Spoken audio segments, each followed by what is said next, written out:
Where'd you steal this car, boy? Mercedes like this? You people can't afford the down payment, let alone the whole damn thing. Officer Garrett Brennan's flashlight beam cuts through the December night. Christmas lights twinkle on distant houses. Officer, I'm a doctor. I have an emergency. A doctor? Brennan laughs, spits near the tire. Right, and I'm Santa Claus. Step out. Now! The dashboard camera captures it all. Red and blue lights flash against frosted asphalt. It's 11:47 p.m. on Interstate 85. Inside the Mercedes, Dr. Julian Hayes sits in Navy scrubs. His phone buzzes again. Hospital emergency, lights up the screen. His hands shake on the wheel. Brennan taps his flashlight against the window. Metal on glass. Hard. Harder. I said, out, boy. Or do I need to drag you? What Brennan didn't know, the woman dying in that hospital would make him regret every word. 6 hours earlier, the hallways of Memorial Grace Hospital smell like antiseptic and hope. Julian Hayes walks past the cardiology wing at 6:30 p.m. His navy scrubs are crisp. His white coat bears his name in embroidered letters. A nurse waves from the station. Good evening, Dr. Hayes. He smiles, returns the greeting.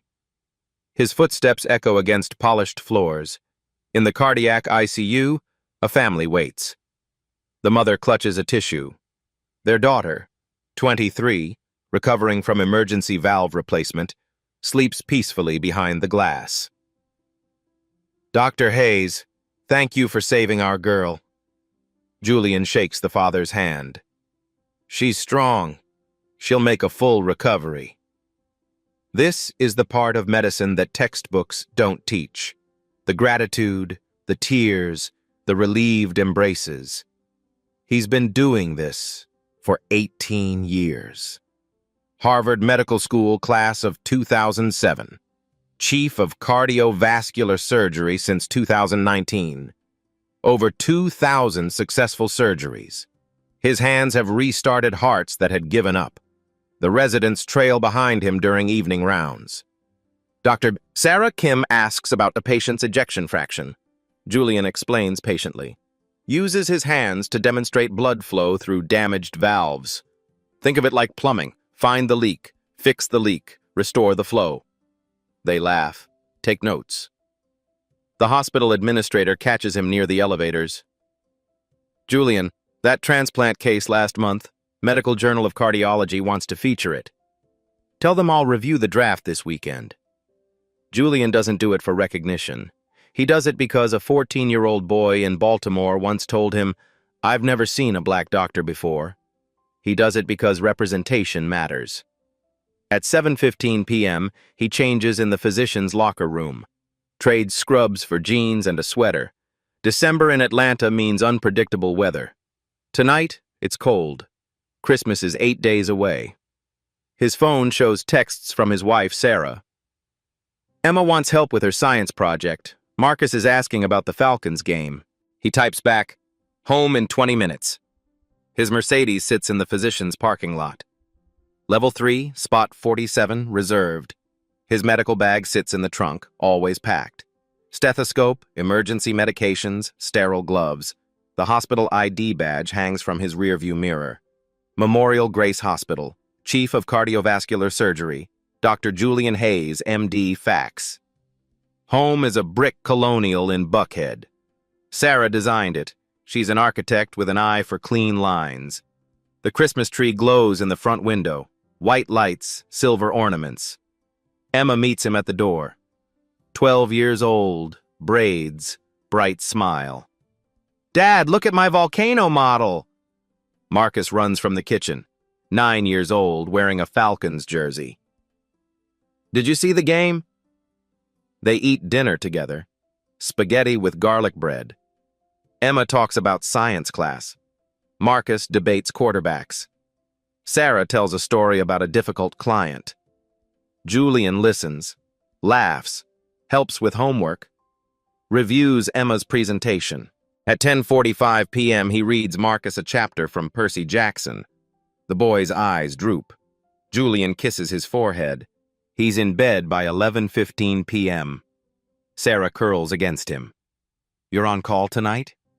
"Yeah, but it's been quiet." His phone sits on the nightstand.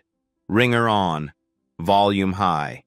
At 11:32 p.m., it rings. He answers immediately. "Dr. Hayes." Dr. Patricia Carter's voice cuts through. Urgent. "Julian, we have a critical situation. Female, 54, massive cardiac event. Acute coronary dissection. She's coding. We need you now." Julian sits up, fully awake. "Vitals?" "BP dropping. 80/40. She won't survive transport. You're the only cardiac surgeon available." He's already out of bed, grabbing clothes. "I'm 23 miles out, 18 minutes. Julian, hurry, we're losing her." He kisses Sarah quickly. "Be safe. Always." He starts the engine. 11:35 p.m. The roads are empty. He can make it. Interstate 85 North stretches ahead. The Mercedes accelerates. 65. 70. 75. His phone rings again. Dr. Carter.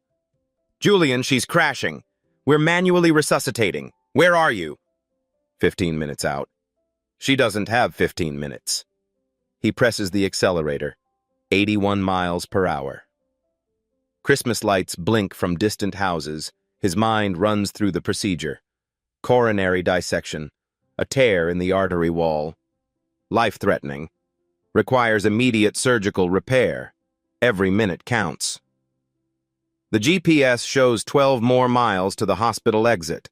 Then, in his rear-view mirror, red and blue lights appear. Julian's heart sinks. The flashing lights grow brighter in his mirror. He checks the speedometer. 81 in a 65 zone. 16 over. He calculates quickly. If he pulls over, explains the emergency, shows his credentials, maybe 2 minutes lost, 3 at most. He signals right, pulls onto the shoulder. Gravel crunches under his tires. The patrol car stops behind him. Its spotlight hits his rear window. Blindingly bright. Julian turns on the interior light immediately, place both hands on the steering wheel at 10 and 2. His father taught him this when he was 16. "Son, when you get pulled over, and you will, hands visible, no sudden moves." He was right. Julian's been stopped 11 times in 18 years. His white colleagues? Maybe twice. Ever. The driver's side door of the patrol car opens. Heavy boots on asphalt. 2 officers approach, one on each side of his vehicle. Julian lowers his window before they reach him. Cold December air rushes in. The officer's flashlight beam hits his face. Julian squints but doesn't move his hands. "Well, well, well." The officer's voice drips with contempt. "Another one of you people thinking the speed limit doesn't apply. Where'd you steal this car, boy? Mercedes like this? You people can't afford the down payment, let alone the whole damn thing." Julian's jaw tightens, but his voice stays calm, professional. "Officer, I'm Officer Julian Hayes, Chief of Cardiovascular Surgery at Memorial Grace Hospital. I have a patient dying. I need to get to the operating room." "A doctor?" Officer Brennan laughs. It's not a friendly sound. "Right. And I'm Santa Claus. License and registration. Now." The flashlight taps against Julian's window. Metal on glass. Once, twice, 3 times. Each tap is harder than the last.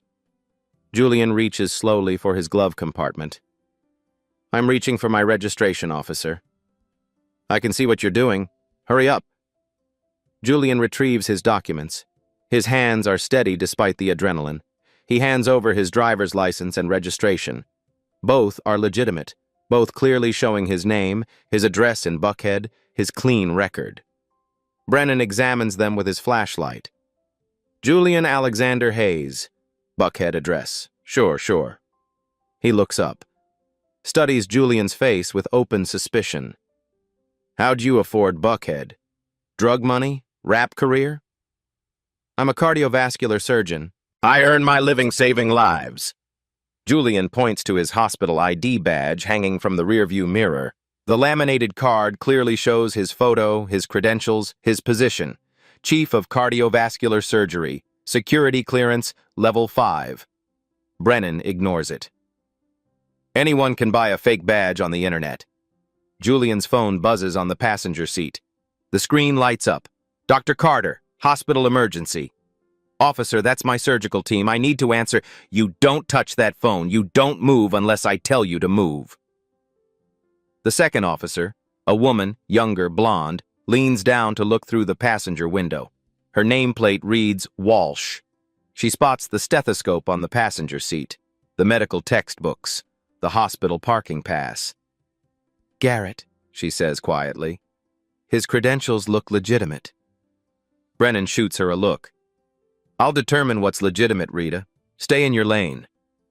He walks back to the patrol car with Julian's documents, takes his time, runs the license through the system. Julian watches the clock on his dashboard. 11:48 p.m. 1 minute gone. His phone buzzes again, then again. In the patrol car, Brennan's computer screen shows the results. Clean record, no warrants, no violations. Vehicle registered to Julian Alexander Hayes. Everything checks out. But Brennan takes his time anyway. 4 minutes pass. 5. 6. Julian's phone rings. The sound fills the car. He can hear Dr. Carter's voice through the speaker. Dr. Hayes, Julian, where are you? The patient is in VFib. We're losing her.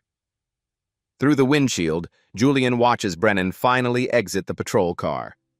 The officer walks slowly, deliberately. 7 minutes now. 7 minutes that patient doesn't have. Brennan returns to Julian's window. Step out of the vehicle. Officer, please. I've given you my license, my registration. Everything is in order. I have a woman dying, I said.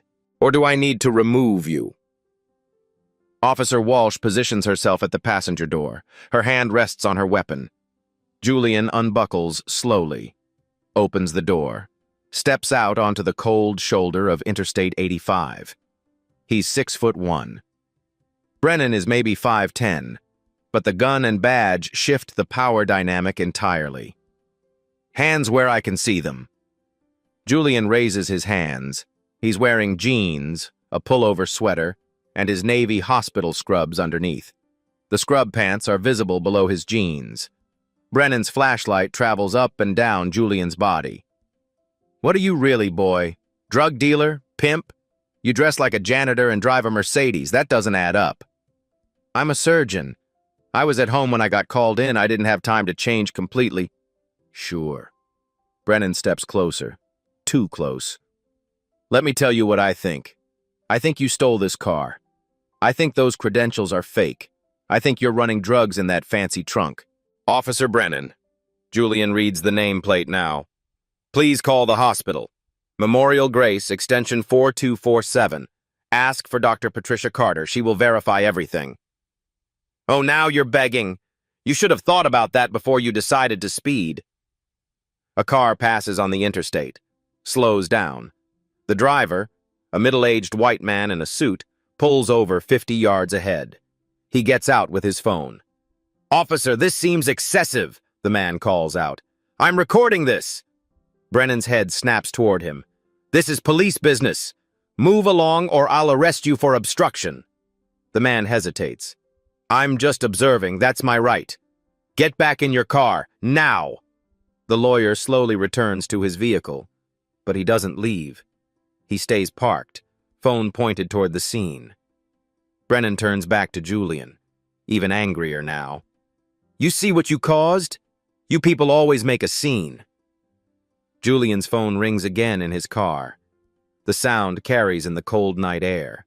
Brennan walks to the Mercedes, reaches in through the open window, grabs the phone. Officer, that's my property. Brennan answers it. Hello? Dr. Carter's frantic voice is audible. Dr. Hayes, where are you? The patient is critical. Her heart is failing. Brennan's voice is mocking. Sorry, the doctor is a little busy right now. He's been a bad boy. He hangs up, tosses the phone onto the patrol car hood. Julian feels something crack inside his chest. You just condemned a woman to death. Dramatic, aren't we? Brennan spits on the ground near Julian's feet. If there's really a patient, other doctors can handle it. I'm the only cardiac surgeon on call tonight. She has an acute coronary dissection. She needs me. Right now. Then I guess she picked a bad night to get sick. Officer Walsh shifts uncomfortably. Garrett, maybe we should verify. Rita, I said I've got this. Brennan walks to the Mercedes trunk. Pop it. On what grounds? Probable cause. I smell marijuana. That's false. I'm randomly tested at the hospital. Are you calling me a liar? Brennan's hand moves to his belt. Julian forces himself to breathe. No, sir. Then pop the trunk. Julian reaches into the car, press the trunk release. Brennan lifts the trunk lid. Inside, Julian's medical bag, a spare tire, emergency supplies. He unzips the medical bag, pulls out surgical instruments, scalpels in sterile packaging, hemostats, clamps. Weapons. Rita, document these weapons. Those are surgical tools. Look at the packaging. Could be used as weapons. Officer Walsh examines the bag. Her flashlight illuminates prescription pads with Julian's name, his DEA number, hospital credentials, security badges. Garrett, her voice is uncertain. This all looks legitimate. The prescriptions have his DEA number, boss. I said I've got this, Rita. Brennan opens the glove compartment, finds patient notes, surgery schedules, confidential medical records. Julian moves forward. Those are protected by HIPAA. Oh, now you're a lawyer too? Brennan pulls the papers out, lets them scatter across the highway shoulder. Wind catches them. The dashboard clock reads 11:56 p.m., 11 minutes gone. Officer Brennan, Julian's voice is steady. I have never begged another man for anything in my life. But I am begging you now. Please, let me go to that hospital. Write me every ticket you want. Arrest me afterward. But let me save her life first. Brennan steps close. Julian can smell coffee on his breath. You think you're better than me, don't you? With your fancy car and your fake credentials. I think I'm a doctor. And I think there's a patient dying. Where'd you really go to school? Community college? Brennan's voice is venomous. Probably affirmative action got you in. Julian closes his eyes briefly. Harvard Medical School, class of 2007, top 15%. I earned every grade. Harvard? Sure you did. 12 minutes now. The lawyer's car sits 50 yards away. Phone still recording. Julian's phone buzzes repeatedly on the patrol car hood. Hospital emergency? Dr. Carter. Critical. Brennan walks over, looks at the screen, deliberately lets it ring out. Brennan picks up Julian's phone from the patrol car hood, studies it like it's evidence of a crime. The screen shows 15 missed calls, 23 text messages, all from Memorial Grace Hospital. Busy phone for a fake doctor. He scrolls through the messages. Julian can see his jaw working, reading, but his expression doesn't change, doesn't soften. Officer, those messages prove... These prove nothing. Anyone can program contacts into a phone. Brennan pockets the device. You'll get it back when I say so. Julian's hands curl into fists at his sides. He forces them open. Breathe. Stay calm. Don't give him a reason. But his mind screams. 14 minutes now, maybe 15. The patient's survival rate drops with every passing second. Coronary dissections don't wait. Hearts don't negotiate. I need to search your vehicle thoroughly. Brennan gestures to Walsh. Rita, come here. We're doing a complete search. Garrett, we already searched the trunk. I said come here. Walsh walks over reluctantly. Her face shows doubt now. Clear, visible doubt. Brennan opens the rear passenger door, leans in, starts pulling everything out. The medical bag again, a blanket, An ice scraper, a reusable shopping bag with protein bars and water bottles. He opens the protein bars, sniffs them. Could be edibles. They're protein bars from Whole Foods. The receipt is in the bag. Whole Foods. Fancy. Brennan tears one open, takes a bite, chews slowly. Tastes normal, but you never know with you people. Julian watches him desecrate his property, eating his food, touching everything with unwashed hands, making a show of power. The dashboard clock reads 11:59 p.m. 16 minutes gone. Brennan finds Julian's gym bag in the back seat, unzips it, pulls out workout clothes, running shoes, a towel that smells like detergent and fabric softener. You work out? Brennan holds up the shoes. These are expensive, $300 at least. How's a janitor afford these? I'm not a janitor, I'm a surgeon, and I run marathons. Marathons?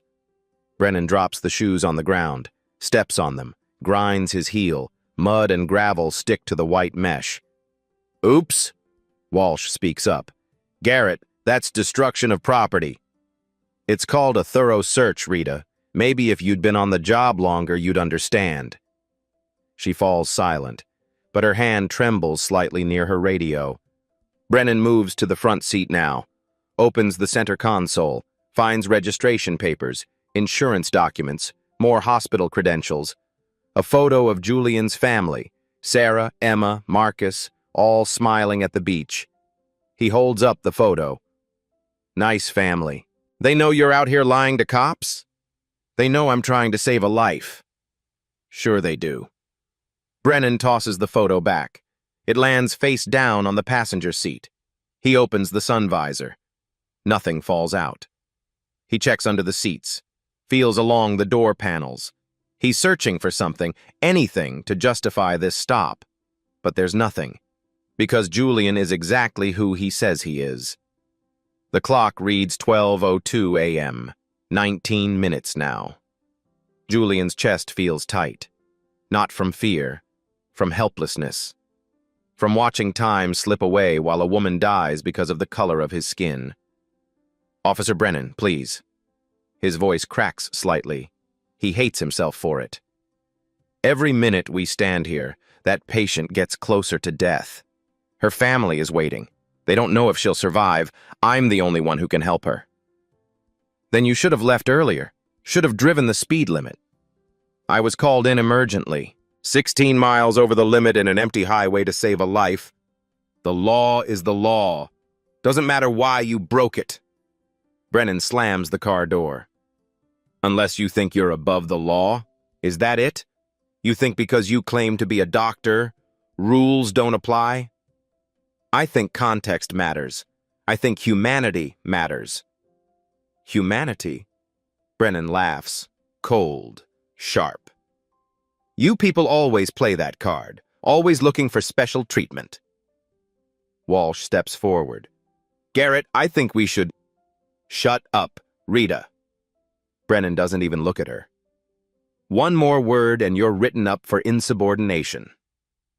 She steps back, but she pulls out her phone, starts typing something. Julian catches her eye briefly. She looks away quickly. Brennan circles Mercedes like a predator, running his hand along the paint. Nice car. Real nice. Probably costs more than I make in a year. Must be nice being a fake doctor. Drug money buys a lot. I don't sell drugs.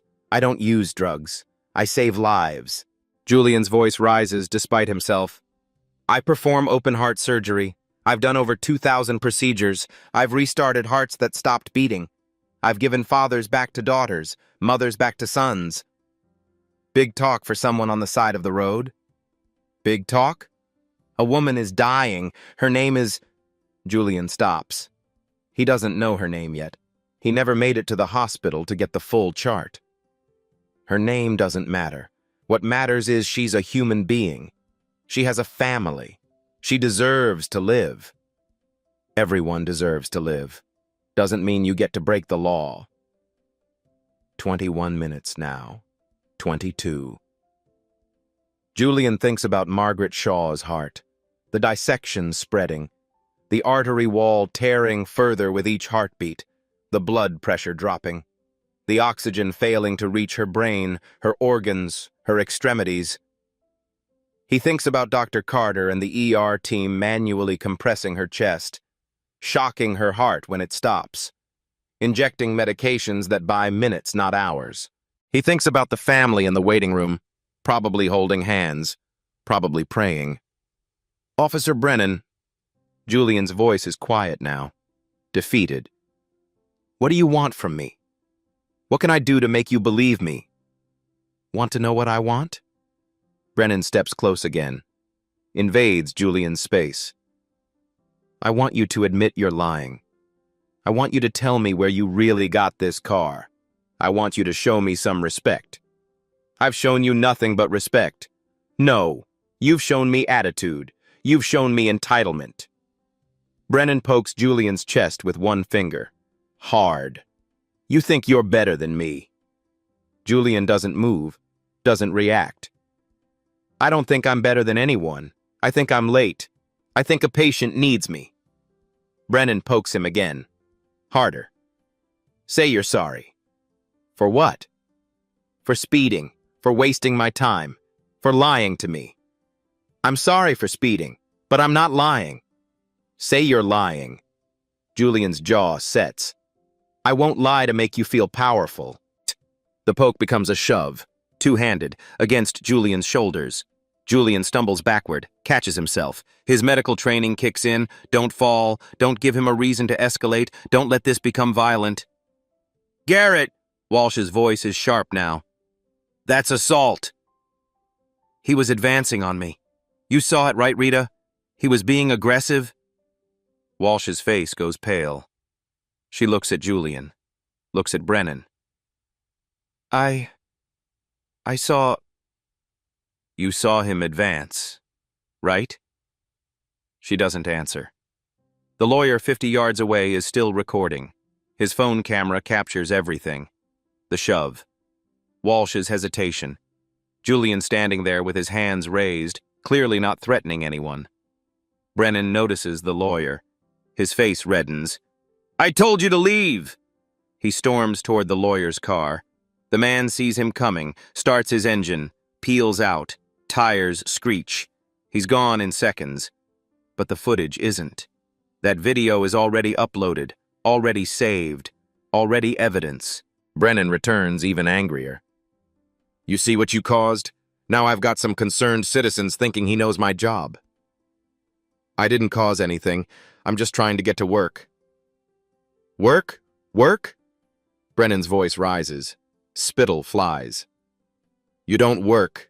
You steal and lie and make excuses. Julian closes his eyes, opens them. What will it take for you to let me go?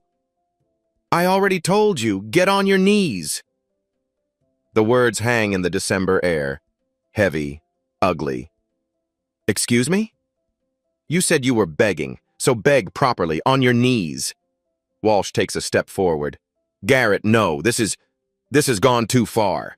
Stay out of this, Rita. I can't stay out of this. This is wrong. Her voice shakes, but she continues. His credentials are legitimate. His story checks out. We've verified his license. We need to let him go. Brennan turns on her. Are you questioning my authority? I'm questioning your judgment. Then you can explain yourself to the captain. You're written up. Effective immediately. Walsh's hand moves to her radio. Maybe we should call the captain right now. Let him decide. Put your hand down. No. She raises the radio. This stop is being documented. Everything you've done here... Brennan lunges for her radio. She pulls back. They struggle briefly. The radio falls, hits the asphalt, cracks. Julian watches. Horror and hope mixing in his chest. This is falling apart. This is becoming something worse. But it's also becoming documented, witnessed, undeniable. The clock reads 12:07 a.m., 24 minutes since he pulled over, 29 minutes since Dr. Carter first called. His phone, still in Brennan's pocket, buzzes. Again and again, relentless. Then, through the darkness, new headlights approach. A different vehicle, slowing down. Not a civilian car. Another police vehicle. Different departments, different jurisdiction. The vehicle pulls up behind Brennan's patrol car. The door opens. A man steps out. Older, salt and pepper hair, captain's bars on his collar. His voice cuts through the chaos. "Officer Brennan, what the hell is going on here?" The new arrival's uniform is different. Atlanta Police Department, not the State Highway Patrol. The bars on his collar catch the flashing lights. Captain. He's older than Brennan, maybe late 50s. His face carries the weight of decades in law enforcement. Lines around his eyes, gray in his closely cropped hair, but his posture is ramrod straight. His voice carries authority that doesn't need volume. "Officer Brennan, I asked you a question." Brennan straightens immediately. The aggressive posture melts into something resembling professionalism. "Sir, routine traffic stop. The subject was speeding, 81 in a 65 zone." "Subject?" The captain's eyes move to Julian. Take in the scrubs visible beneath his jeans. The hospital ID badge is still hanging from the Mercedes rearview mirror. The medical supplies scattered across the shoulder. "Or citizens?" "Sir, he was—" "Answer my question. Subject or citizen?" Brennan swallows. "Citizen, sir." The captain walks toward Julian. His boots crunch on gravel. When he reaches the scattered medical documents, he stops, bends down, picks up a surgery schedule. His flashlight illuminates the header. Memorial Grace Hospital, Department of Cardiovascular Surgery. Chief, Dr. Julian Alexander Hayes, MD, fax. The captain's face changes. Something flickers in his eyes. Recognition, maybe, or concern. He picks up the hospital ID badge that fell during the search, studies the photo, looks at Julian. Back to the photo. "Are you Dr. Julian Hayes?" Julian's voice is hoarse, exhausted. "Yes, sir." "The Dr. Julian Hayes, Chief of Cardiovascular Surgery at Memorial Grace?" "Yes, sir. I'm trying to get to an emergency surgery." The captain's face goes pale. Actually pale. The color drains like someone opened a valve. "What emergency?" "Female patient, 54 years old, acute coronary dissection. Called in 29 minutes ago." Julian's voice cracks. "She's dying. I'm the only cardiac surgeon available." The captain's hand trembles slightly. "What patient? What's her name?" "I don't know yet. I was called in emergently. I never made it to the hospital to—" The captain pulls out his phone. His fingers shake as he dials. He turns slightly away, but Julian can hear everything. "Memorial Grace Emergency Room, now!" Pause. Long. Terrible. "Dr. Carter? This is Captain Leonard Shaw, Atlanta PD." His voice breaks on his own name. "The cardiac emergency, what's the patient's name?" Another pause. Longer. The captain's knees buckle slightly. He catches himself against Julian's Mercedes. "Margaret Shaw?" He says it like a question. Like maybe he heard wrong. Like maybe the universe isn't this cruel. Dr. Carter's voice carries through the phone. Tinny but clear in the cold night air. "Captain Shaw, is that you? Your wife, we've been trying to reach you. She's in critical condition. We need Dr. Hayes immediately. She's coding." The phone slips from Captain Shaw's hand, hits the ground, doesn't break. He stares at Julian. Through Julian. His mouth opens but no sound comes out. "That patient," his voice is barely a whisper, "is my wife, Margaret." Time stops. Complete. Total. Silence. Even the highway sounds fade. No cars. No wind. Just Shaw's breathing. Rapid, shallow, panicked. "Sir, I'll go now." Julian moves toward his car. Shaw's hand shoots out, grabs Julian's arm. "You stopped him?" He turns to Brennan. The grip on Julian's arm is desperate. You stopped the one surgeon who can save her? Brennan's face drains of color. Sir, I didn't know. He was speeding. I thought... You thought? Shaw's voice explodes. Raw. Anguished. You thought what? That a black man in scrubs with hospital credentials couldn't be a doctor? He releases Julian, storms toward Brennan, gets in his face.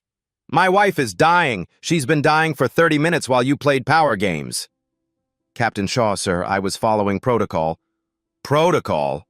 Shaw's voice breaks. Protocol? You racially profiled a decorated surgeon. You denied emergency medical passage. He looks back at the scattered medical supplies, the destroyed documents. You physically detained him. Officer Walsh steps forward. Her voice shakes, but she speaks clearly. Captain Shaw, for the record, I advised Officer Brennan multiple times that Dr. Hayes' credentials appeared legitimate. I suggested we verify his story. He refused. He ordered me to stand down. Shaw looks at her, nods once. Noted, Officer Walsh. He turns back to Brennan, reaches out. Badge, weapon, now. Sir, please, I was just doing my job. Your job? Shaw's hand trembles with rage. Your job is to protect and serve. You just killed my... His voice breaks completely. You may have just killed my wife. I didn't mean, hand them over, now. Brennan fumbles with his badge, his weapon, hands them to Shaw with shaking fingers. Shaw turns to Julian. His face is a mask of anguish. Doctor, please, take my car. Sir? Take my vehicle. I'll clear the route. Shaw is already moving, pulling keys from his pocket. All units will know to let you pass. No one will stop you. Julian runs to Shaw's police vehicle. The captain's personal car, an unmarked sedan with department plates. Shaw radio dispatch. His voice is barely controlled. All units, emergency medical escort, black Mercedes, Georgia plates, David Charlie 7842. The driver is Dr. Julian Hayes, Memorial Grace Hospital. Clear all traffic. This is code 3. Anyone who stops him answers to me personally. Julian starts the engine. Shaw leans in the window. Dr. Hayes. His voice cracks. Please, save her. I know what I cost you, what he cost you, but please. I'll do everything I can, Captain. She's all I have. Julian sees it in Shaw's eyes. The fear, the guilt, the desperate hope. I'll save her, sir. The tires screech as Julian accelerates. The police radio crackles to life, multiple units responding. 10-4, Captain. The route is clear. In the rearview mirror, Julian sees Shaw turn on Brennan, sees the captain's finger jabbing. His mouth moved, angry, devastating. Then the scene disappears as Julian speeds toward Memorial Grace Hospital. The dashboard clock reads 12:14 a.m., 32 minutes since Dr. Carter first called. 32 minutes that Margaret Shaw didn't have to spare. The emergency room entrance blazes with light. Julian abandons Captain Shaw's vehicle in the ambulance bay, leaves the keys in the ignition. Engine running. Dr. Patricia Carter meets him at the automatic doors. She's already in surgical scrubs, mask hanging around her neck.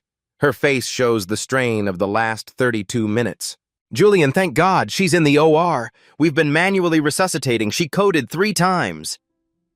They run together through the corridors. Their footsteps echo off linoleum floors, past waiting rooms, past the cafeteria, past everything that doesn't matter. Vitals?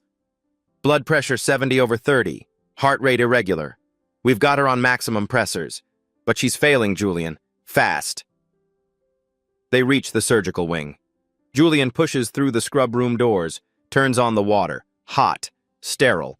His hands move automatically. Soap, scrub, rinse. 20 years of muscle memory. Dr. Carter talks while he scrubs. Acute coronary dissection. Ascending aorta. The tears are extensive. It's spreading. Team ready? Everyone's in place. Anesthesia standing by. We're just waiting for you.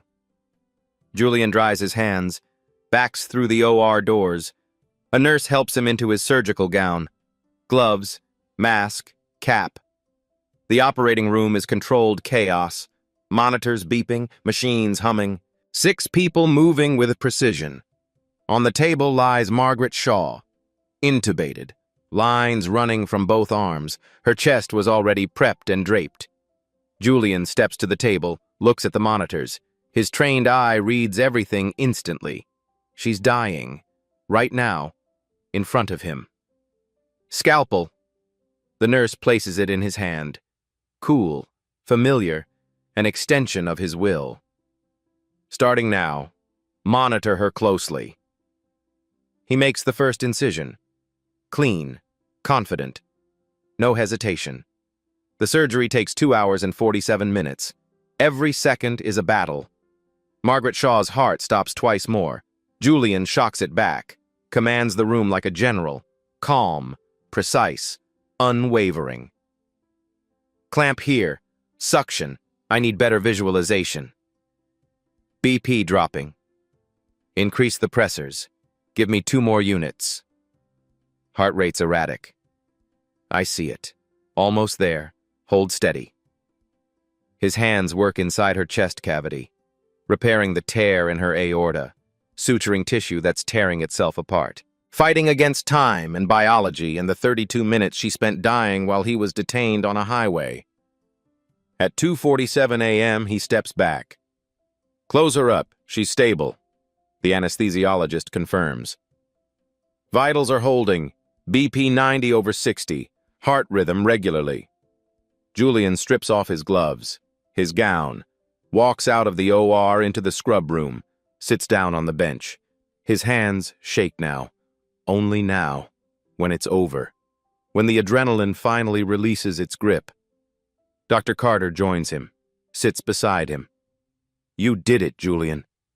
Barely. But you did. He thinks about those 32 minutes. 32 minutes that could have killed Margaret Shaw.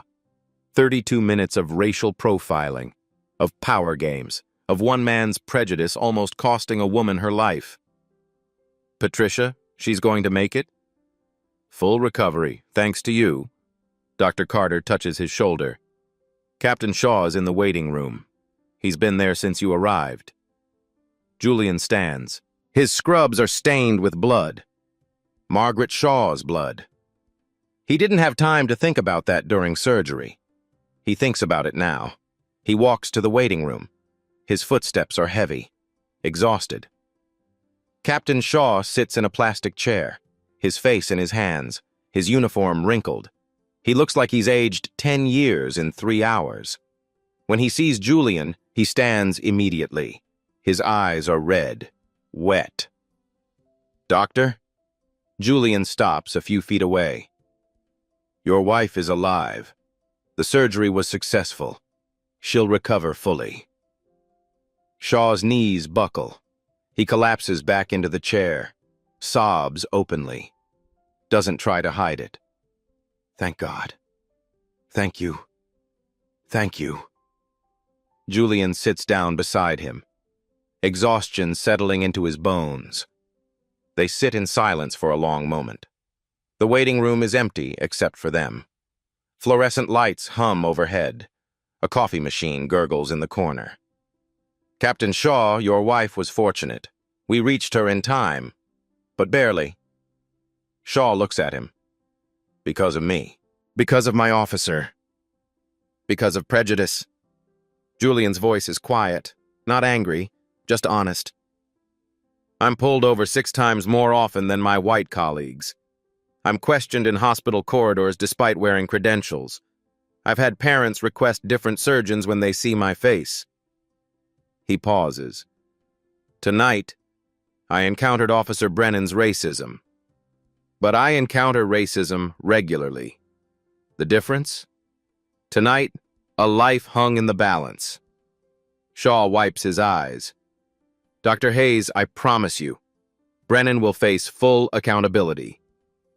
I don't want revenge, Captain. I want change. You'll have both. Shaw's jaw sets. I swear it. The waiting room doors open. 2 detectives enter. Internal Affairs. Their badges hang from their necks. Shaw stands. Dr. Hayes, would you be willing to give a statement? Julian thinks about Marcus and Emma. About every black child who'll grow up facing the same prejudice. About every doctor, lawyer, teacher, professional who'll be questioned because of their skin. Yes, but first, I need to check on my patient. He walks back toward the ICU, toward Margaret Shaw, toward the life he saved despite everything. Behind him, he hears Shaw talking to the detectives. Officer Garrett Brennan is under investigation for racial profiling, assault, abuse of authority, and reckless endangerment. The words follow Julian down the corridor. Justice begins. Finally. Morning light breaks over Atlanta. The story breaks with it. By 7 a.m., every local news station leads with the same headline: Surgeon detained while racing to save police captain's wife. The lawyer who filmed the traffic stop uploaded his footage overnight. It goes viral within hours. The video shows everything: Brennan's aggressive stance, his mocking tone, the shove, Julian standing with his hands raised, dignified, non-threatening. The comments section explodes. Thousands, then tens of thousands. This is why we need reform. Imagine dying because a cop couldn't believe a black man was a doctor. By 9 a.m., the hashtag Justice for Dr. Hayes trends nationally. The video has been shared 2 million times. Medical communities respond swiftly. The American College of Surgeons releases a statement. Harvard Medical School posts, "We stand with Dr. Julian Hayes, class of 2007. His professionalism exemplifies the values we instill." 243 physicians sign an open letter in the Atlanta Journal-Constitution. Dr. Hayes' experience is not unique. Black medical professionals face discrimination daily. This ends now. Memorial Grace Hospital holds a press conference at noon. The hospital administrator stands at a podium. Reporters crowd the room. Dr. Julian Hayes is not just an exceptional surgeon. He is a pillar of our community. What happened last night was unconscionable. We demand accountability. Behind the administrator, the entire cardiology department stands in solidarity. Doctors in white coats, nurses in scrubs, united. At Atlanta Police Headquarters, Captain Shaw sits with Internal Affairs detectives. The interview room is small, gray walls, recording equipment running. Captain Shaw, walk us through what you witnessed. Shaw's voice is steady. I saw Officer Brennan refuse to verify Dr. Hayes' credentials. I heard him mock the emergency. I saw him physically shove Dr. Hayes while my wife was dying. Officer Walsh corroborated this? Yes. Walsh attempted to intervene multiple times. Brennan ordered her to stand down. Are you aware of Officer Brennan's complaint history? Shaw's jaw tightens. 17 civilian complaints, 12 from people of color, all dismissed or downgraded. Why weren't they investigated properly? That's what I intend to find out. My wife almost died because complaints were ignored. That ends today. Officer Rita Walsh sits in an adjacent interview room. Her statement is thorough, damning. Officer Brennan has a pattern. He targets black drivers disproportionately, makes assumptions, escalates unnecessarily. Why didn't you report this previously? Walsh looks down. I was afraid. Afraid of retaliation. She looks up. But last night a woman almost died. I can't be silent anymore. She provides specifics, dates, incidents, names of other officers who witnessed Brennan's behavior. By afternoon, the State Highway Patrol Commissioner calls an emergency press conference. His face is grave. We have reviewed Officer Garrett Brennan's record. We have examined the video evidence. He pauses. Officer Brennan is terminated, effective immediately.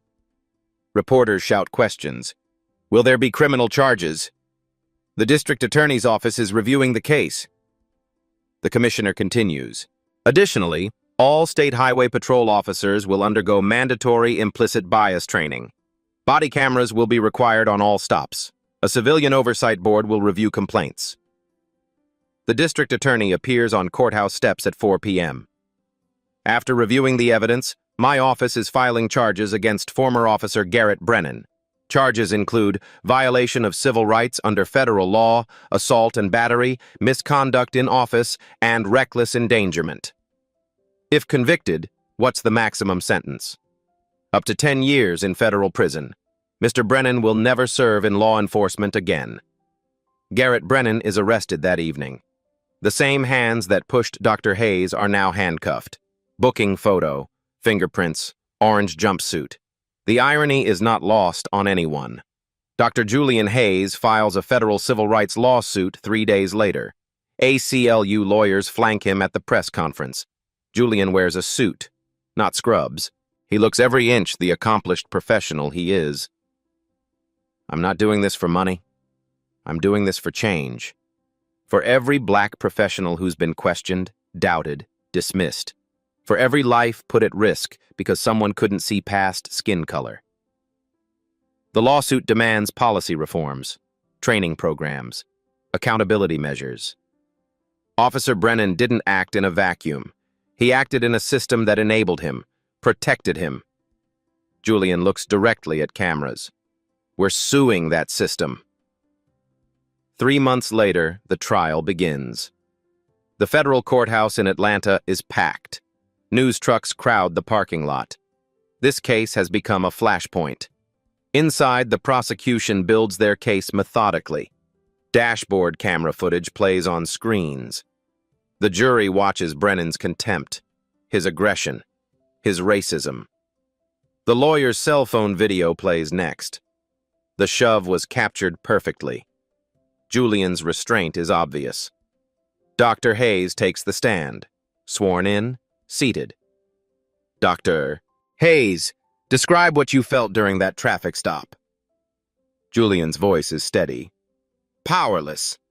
Despite my education, my credentials, my position, I was reduced to a stereotype. What were you thinking about? My patient, Margaret Shaw. I was calculating her survival rate, watching it drop with every passing minute. The courtroom is silent. I thought about my children, about how I'd explain that prejudice killed a woman. Defense attorney cross-examines, tries to paint Brennan as following protocol, but the evidence is overwhelming. Captain Shaw testifies. His voice breaks. Officer Brennan's prejudice almost made my children motherless. It shames our profession. Officer Walsh testifies, provides detailed accounts of Brennan's pattern behavior, names other victims. The jury deliberates for 4 hours. They return with a verdict. On the charge of civil rights violations, how do you find? Guilty. On the charge of assault and battery? Guilty. On the charge of misconduct in office? Guilty. On the charge of reckless endangerment? Guilty. The courtroom erupts in applause. The judge allows it briefly. Sentencing comes 2 weeks later. The judge is a black woman, 60 years old. She addresses Brennan directly. Mr. Brennan, your actions endangered a life. You violated civil rights. You betrayed the public trust. You wielded your badge as a weapon against a man whose only crime was being black and successful. Brennan stands, emotionless. No remorse visible. I sentence you to 18 months in federal prison, followed by 3 years supervised probation. You are permanently barred from law enforcement. You will pay a fine of $75,000 to the Southern Poverty Law Center. She continues.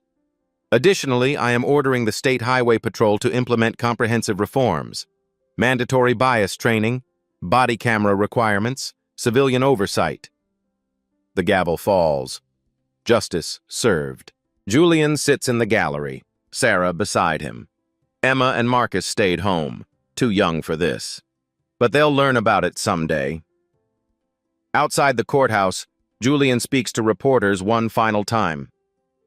This verdict doesn't erase what happened. But it sends a message. Prejudice in uniform will not be tolerated. Lives matter more than egos. He walks away with his wife. Camera flashes follow them.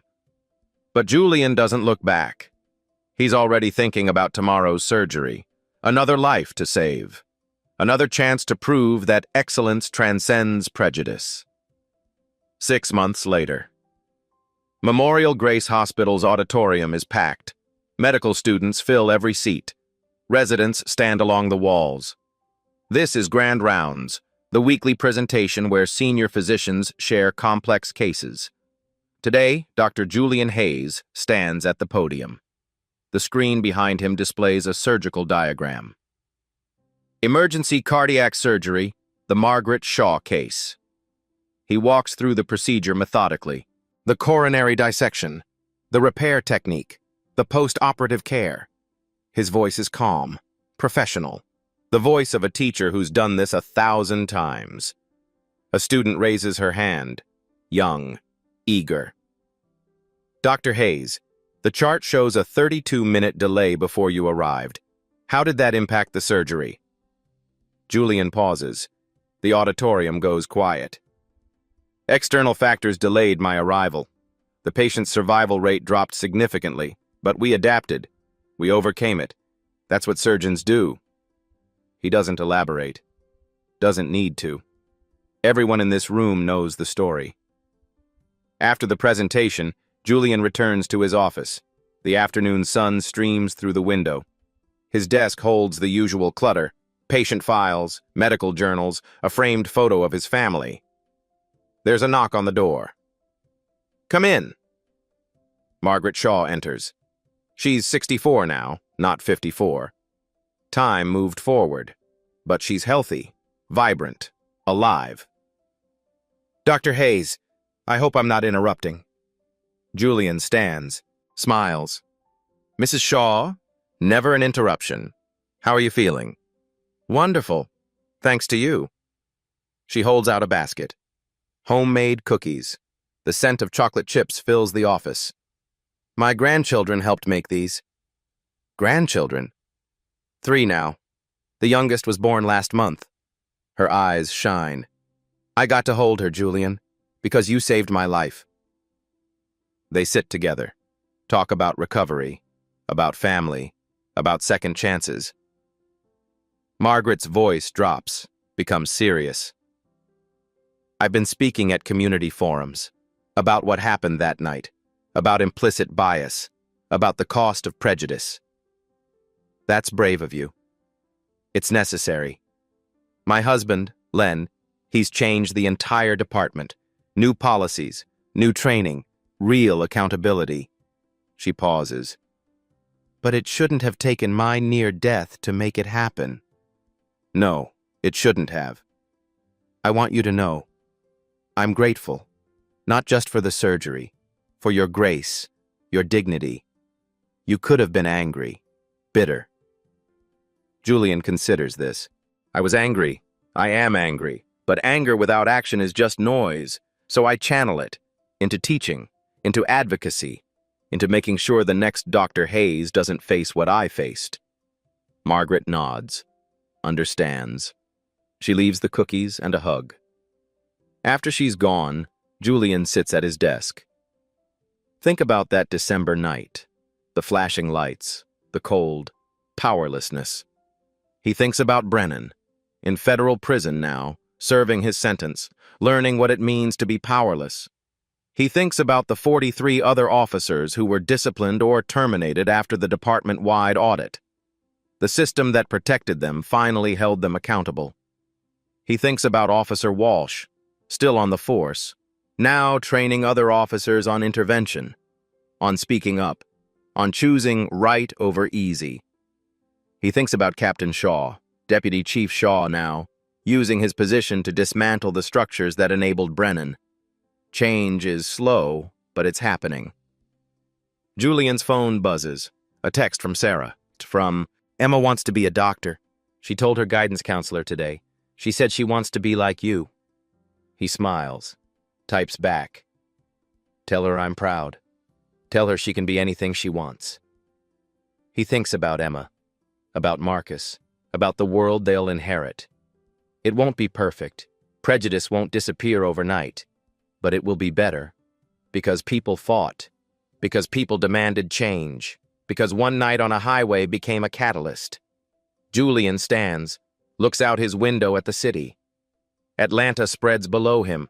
Millions of lives, millions of stories. He thinks about all the patients he's saved, the hearts he's restarted, the families he's kept whole. That's what matters. Not the recognition, not the lawsuit, not the viral video. The lives, always the lives. His pager beeps. Another emergency, another patient, another chance to make a difference. Julian grabs his coat, heads toward the elevator. This is who he is. This is what he does. He saves lives, despite everything. Right, because of everything. The elevator doors close. He rides down toward the ER, toward another crisis, another opportunity to prove that excellence transcends prejudice, that dignity defeats hatred, that one person can change the world, one heartbeat at a time. If this story moved you, share it. Comment below. Have you or someone you know experienced discrimination? Your voice matters. Your story matters. Hit subscribe to Black Tales Stories to see more stories where justice prevails, where systems change, where people fight back and win. Follow for updates on real cases of reform, real accountability, real progress, because every share, every comment, every conversation, it all adds up. It all matters. Here's what I want you to ask yourself. That night on Interstate 85, Officer Brennan saw a black man in a Mercedes and assumed criminality. He saw hospital credentials and assumed forgery. He heard about a dying patient and assumed lies. He couldn't imagine that a black man could be the chief of cardiovascular surgery. Couldn't imagine that his prejudice would cost someone everything. If Officer Brennan had stopped a white doctor that night, would Margaret Shaw still be alive? Would her husband still have a wife? Would her grandchildren still have a grandmother? Think about that. Think about how many Margaret Shaws don't survive. How many Dr. Hayes never reach their patients? How many families are destroyed by prejudice dressed in a uniform? And then decide what kind of world you want to live in. A world where credentials don't matter because skin color speaks louder? Or a world where excellence is recognized regardless of melanin? The choice is ours. Every day, every interaction, every moment we choose to see people, truly see them, beyond our biases. Dr. Julian Hayes chose dignity over rage. Margaret Shaw chose advocacy over silence.